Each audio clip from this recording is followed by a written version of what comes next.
Hello, everyone. This is Independent Conservative. Thank you all for joining me once again. I want to read something from a very trustworthy source of news, Epoch Times. I don't know if any of you are familiar with Epoch Times, but it's a very trustworthy source of news. And I want to read a article to you guys from them stating that right now, with only less than 2 weeks left for election time, Trump is starting to rise up in poll numbers. And that's a good sign for those who support Trump. So let's get right into this. Me being one of them. With just 2 weeks until Election Day, polls show a neck-and-neck race between Vice President Kamala Harris and former President Donald Trump in 7 battleground states, which are likely to determine the winner of the White House in November. Now, it's neck-to-neck, which it shouldn't be in my opinion, but we're going to go on. Harris, the Democratic presidential nominee, maintains a slight national lead over Trump, the Republican presidential nominee, according to Real Clear Politics. But recent polls show that the initial enthusiasm for her campaign is fading as the presidential race enters its final stretch. Question is why? Why is it fading? Okay, we'll talk about that. In late July and August, the Harris campaign experienced a significant boost in support, making steady gains in key swing states. Let me make a comment right there. I believe personally that the reason why the Harris campaign received a boost during those times was because of the mainstream media. It wasn't because of her policies, and it wasn't because people all of a sudden loved her and all this. Most people, particularly in the black community, don't like Harris. She's a lie. She claims to be black and she's not. Okay, her name Kamala is an Indian name. Okay, people are starting to find that out.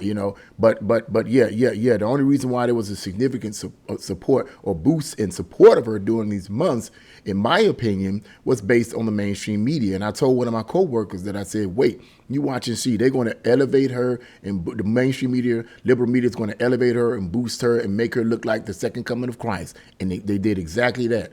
And unfortunately, people fell for it. Clearly, they fell for the okie doke. But anyway. So in late July and August, the Harris campaign experienced a significant boost in support, making steady gains in key swing states. Those gains appear to have stalled, okay, according to pollsters, indicating that she has mostly consolidated her potential support. In other words, she got all she was going to get, Democrat strategist Theron Bond notes that further gains will be challenging from this point forward. She told the Epoch Times that Harris's challenge arises in part from her campaign's messaging and inability to distinguish herself from President Joe Biden regarding policies. Yeah, of course, because I believe most people in America, whether they're Democrat, Republican, don't even matter, are starting to see that Joe Biden's policies have hurt them economically, have hurt the country as a whole. They're starting to see that, and they're starting to see, wait a minute, hold it. Harris has not distanced herself from that. She hasn't openly rejected his policies, and rightly so. She's not going to openly reject his policies or really do any real significant changes because, after all, she was all rah for him when she was with him. Okay, so she was his ace boom cool. Why would she be like, oh, no, I don't agree with his policies? She was his ace boom cool. Now all of a sudden she has to disagree with it. It would cause a problem. Okay, yeah. Now new means different, and so show us how you're going to be different, Bond said, referring to her campaign slogan, New Way Forward. And I didn't know anything about this campaign slogan, New Way Forward. Kamala Harris's new campaign slogan, New Way Forward. It sounds cool. I know I get it. You're campaigning. You're trying to win people over. New Way Forward. Okay, I get it. But just how new? We'll find out. As early voting begins, she noted that many voters are still uncertain and waiting for something specific that makes the vice president stand out. Now, at this junction, I don't know what else she could do besides answer questions with clarity, she said. Yeah, my thought exactly. And she tends not to do that. Let's be realistic, okay?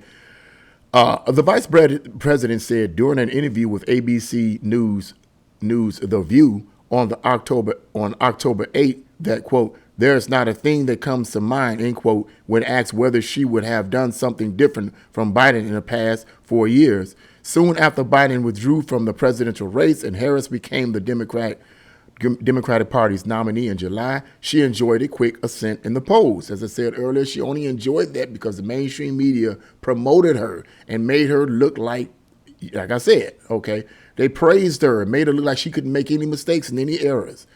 The mainstream media can do one or two things. They can destroy you as a presidential candidate, or they can make you the best thing in the world. They did that with Obama. Yeah, I know some people on here, oh, you all up in Obama's jock strings, but at the end of the day, his policies, what have they actually done for America? Have they moved America forward? He was in office for 8 years. Have they moved America forward economically? And I don't want to hear this crap about, well, when Trump got in office, you know, all the good stuff with the economy was Obama's policies. I don't believe that at all. Obama had 8 years to do what needed to be done. Okay, 8 years, and yeah, no. Obama's a soft socialist, y'all. Let's be realistic. I'm not gonna go into the detail of that. Okay, but I don't look at in this chat on this particular video. But I don't look at race. I've said that before. I don't look at your race. I no longer do that anymore. That was before 2016. I don't look at race anymore. I'm a little smarter than that. I look at and listen to policies. Policies. Anyway, let's go on. After starting at 45.9% support, 2 days following Biden's withdrawal and trailing by nearly 2%, the vice president overtook Trump nationally and in the battleground states in August. Her national lead topped out at 2.2% on September 22nd and at 0.5% in the battleground states on August 29th. Though she still enjoys a 0.8% advantage over Trump as of October 22nd, the support for her has stalled since the end of September. Trump, on the other hand, has witnessed a resurgence within 2 weeks to go into the election. Now listen to this. Check this out here. I think this is pretty encouraging. He has got the best polling numbers he's had in 3 presidential runs as a Republican nominee. Republican strategist Ford O'Connell told the Epoch Times. In 2016, Trump trailed Hillary Clinton by 7 points in the national polls 2 weeks before the election, while in 2020, he was 9 points behind Biden. O'Connell predicts that Trump's best path to victory would be to win North Carolina, Georgia, and Pennsylvania. According to the Real Clear Politics average, Trump is pulling ahead in all battleground states as of October 22nd. That's very assuring. He's pulling ahead in all battleground states as of October 22nd. And those are the states that really matter, right? He has a 2.5% percentage point lead in Georgia. He also has at least a 1 point lead in 2 states, Arizona, which is 1.8%, and Michigan, which is 1.2%. Trump also holds a thin lead in Pennsylvania, 0.8% there, Nevada, 0.7% there, North Carolina, 0.5% there, and Wisconsin, 0.4%. That's not a whole lot, but he still has a slight edge. According to the progressive media personality Sync, these people's names, you're up, whatever. I don't even know the person. I can't pronounce the name. Harris began to lose momentum when she started shifting her positions on important political issues. In the beginning, she did fantastic. This person whose names I can't pronounce, host of the Young Turks, told NTD, the sister media outlet of the Epoch Times. He noted that her strong start was mainly due to her picking Minnesota Governor Tim Walz as her running mate and introducing an quote economically populist agenda.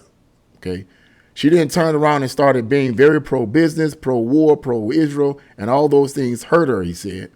Well, anyway, yeah, that's why as far as I'm gonna go right down. I don't want to read too much more of that. It's a long article. I just wanted to get you guys let you guys listen in on the numbers. That seems to me in Epoch Time. I told you guys, it's a very trustworthy news source. I subscribed to them, and I've been subscribed to their news source and newspaper for some years. But unfortunately, I had to unsubscribe due to monetary issues. But I still get some articles from their online sites. So yeah, I wanted to read that. But yeah, it looks like that's good news. And election time is coming up. Some people are already voting right now. From what I understand, some people, you can already vote for Trump right now. You can vote or Kamala Harris, whichever one you choose. You can vote right now. You can do your voting right now, you know. Yeah. So that's what's going on. That is good news. It seems to be swinging a little bit more towards Trump. He seems to be having more of an edge in these battleground states. These are the key states where, according to the rest of the article, stated that a lot of these people are undecided voters. They haven't picked anyone. In other words, undecided voters are just people that really haven't picked anyone particular. They don't have a particular political affiliation. They're either there, which I don't think that's really good. I mean, it's good, but it is not good. You know, people in these areas tend to go with the flow. You know, that's how I see it, at least to an extent. Go with the flow. You know, I don't think a lot of these people really pay attention to what's really going on, because I hear people say all the time, well, you know, I'm neither Democrat or Republican. I'm independent. You know, what is independent? I mean, what is that really? Because if you vote and you vote for the Democrats or the Republicans, I mean, there ain't but two parties. If you decide as an independent to vote for either one of those individuals, are you being really independent? I don't know. You know what I'm saying? What is that really? I think a lot of times people say that they're independent because they don't want to be affiliated with any political party and get a lot of backlash and persecution and so forth, especially with Republicans. How hated the Republicans are, needlessly so. People don't want to associate with Republicans or conservatives at any moment, even though I'm hearing more and more people, particularly black Americans, are starting to side with the Republicans. People generally don't want to do so because they don't want the persecution and the stigma that comes along with it. I believe, in my opinion, that's the reason why a lot of people say I'm independent, okay? Look, I'm conservative. Politically, I'm conservative. And a lot of the conservative, and I don't have a problem with saying that. You know, I feel that a lot of the conservative policies are in line with my personal beliefs, my personal religious Christian beliefs, okay? I believe a lot of the stuff on the left and Democrats what a lot of the Democrats are supporting right now are against my own personal beliefs, and I believe are against the Bible. That's what I believe. That's why I would not support them, because I feel to support the Democratic Party at this moment in time, okay, is to support an anti-Christ, anti-moral, evil agenda. That's how I see it. Nothing good is coming from them. Nothing at this point. Maybe before the 1960s it might have been somewhat, but even then it was questionable, okay? You know, so yeah, no. I'm not politically, I'm not in support of that. I don't support abortion. I don't support that. I think that's killing, okay? And the Democrats support that, okay? I don't support it, okay? I don't support open borders. I believe that it's okay to allow people to come here. Of course, I have no problem with other races and ethnicities coming here. I have no issue with that. But I don't believe in leaving any portion of the border open, whether it's the southern border, the northern border, the eastern border, the western border, the southeast border. I don't care. It shouldn't be left open, and people that come here need to go through the right passageways to get here. I know it's lengthy. I know it's time consuming, but you got to do it right. Okay. That's just the way it is. Okay. And yeah. I don't believe in that. I think that's unbiblical, and I think it's unethical, and I think it's immoral when they do so. Okay. I don't believe it. I don't believe that we should be taking our money, giving hundreds of billions of dollars to these countries to support their war efforts and so forth. I don't believe in that. I understand that America has allies and so forth and stuff like that, but I feel that it's wrong to give hundreds and hundreds of billions of dollars to another country that nobody here in America could care a rat fart about. Nobody knows those people over there. You're giving all that money to those people, but you give nothing hardly to the people here in your own country. Bull crap. I don't believe in that. That doesn't support my personal beliefs, and it certainly doesn't support the scripture. Okay, the Bible doesn't say anything about that in the Old or New Testament. Take care of home first. I have no problem with that. Okay, so yeah, look, I'm conservative and I don't feel ashamed about saying it. I've been persecuted. I've been talked about. I've been put down on my YouTube channel, on my job, with my family members, and it's been very, very intense for me. Recent, it hasn't been recent. When I first started, that's where I was suffering the most persecution, verbal persecution, when I first started off as a conservative politically, because I was ignorant of how people minds were, how brainwashed they were, and how angry they were at Trump, and how much they wanted to. It was just terrible, and I went through hell. Okay, now I pick my battles wisely. Sometimes people will make a comment on my YouTube channel in the comment box. I don't even respond because some of the comments, in my opinion, and don't get triggered, don't get butthurt. Somebody, if you want, look, in my opinion, ain't worth me. It's not worth me commenting to. Okay, because I'm like, what part of the commentary that I gave that you didn't understand, that made no sense to you? I'm not gonna bother because I know I made sense.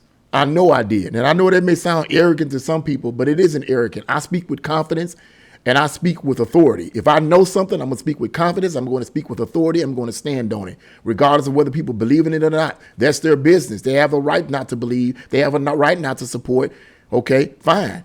But I have a right not to believe and support you. And I have a right not to respond, just like you have a right not to respond. It is what it is.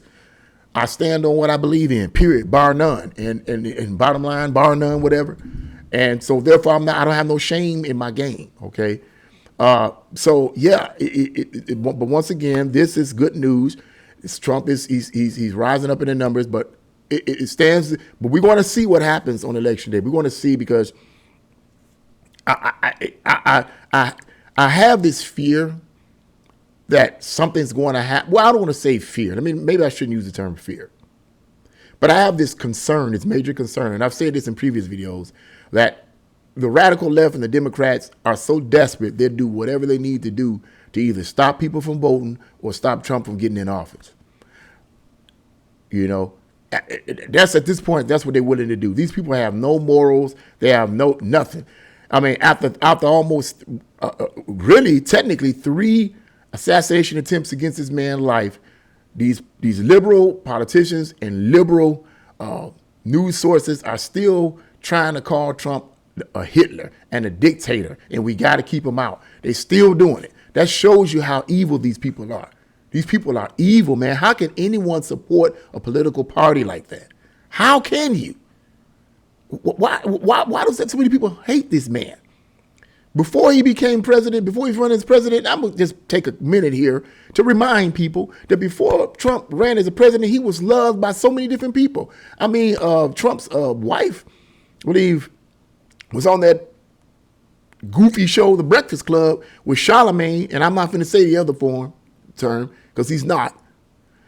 Was on that show, and she basically spoke well with the parts I did hear and see on Anthony Brown Logan, and she spoke well in defending Trump, you know, and she basically stated that he was loved before he became president. He was loved by black people. He was loved by a lot of people. Everybody. I think he was on the Oprah Winfrey show. He supported, financially supported Jesse Jackson's campaign. I think he ran for president twice. And he contributed to Jesse Jackson's campaign twice. You know, helped him with the Rainbow Coalition. I mean, how is that racist? How in the world is that racist? From what I understand, racism means, when you look in the dictionary, not this made up bull crap that these professors and these leftist liberal communist colleges are trying to do, define it. But racism in the dictionary means, or racism in the dictionary means to consider another race or ethnic group inferior to you. How is it giving tons of money to someone's political campaign, okay, racist? How is that considering them that being inferior? You're not going to help somebody financially with hundreds of thousands of dollars or how much money he gave them financially if you consider them to be inferior. But I'll tell you why they started hating him when he started running. They started hating him because he ran as a Republican. See, because Trump didn't have any specific, from what I understand, and correct me in the comment box below, he didn't have any specific political affiliations before he started running for president. I mean, I think he was more or less independent. He helped whoever needed the help, from what I understand, okay? And most people understood that. Most people knew that. So they loved him because he was always helping people. He was loved by Mike Tyson, all of them that loved him. But the minute he started running, he was on Oprah Winfrey show. I skipped that out. He was on her show. Talking about running, and they loved him and hugged him and all this. Not too long ago, I think it was Whoopi Goldberg was on there. Some kind of show that's on. Whoopi Goldberg was on there. She was calling all up on him and everything. Now, he's a racist. Now he's Hitler. He's all these bad things. I believe they started turning on him when he started running as a Republican. Because the mantra from the Democrats is the Republicans is the racist party, which ticks me off because they're lying pieces of crap, because it was always the Democratic Party. Go back in history. It was always the Democratic Party that was the racist party. Duh! They were the original party of slavery that supported slavery. Mostly all of the slaveholders were Democrats. They were the original party of Jim Crow, okay? And the KKK came from the Democrats. Now, some people will say, well, yeah, Dixiecrats, because Dixiecrats vanished up. Well, it don't make no difference. It wasn't Republican crats. It wasn't Republican crats. It was Dixiecrats, Democrats, okay? Whether they broke off from the original branch of the Democrats or not makes no difference, boo-boo. It was the Democrats, okay? Don't make no difference. You call them Dixiecrats, Riddiecrats, or whatever. Don't make no difference to me. Still Democrats. They were the ones that gave black people hell.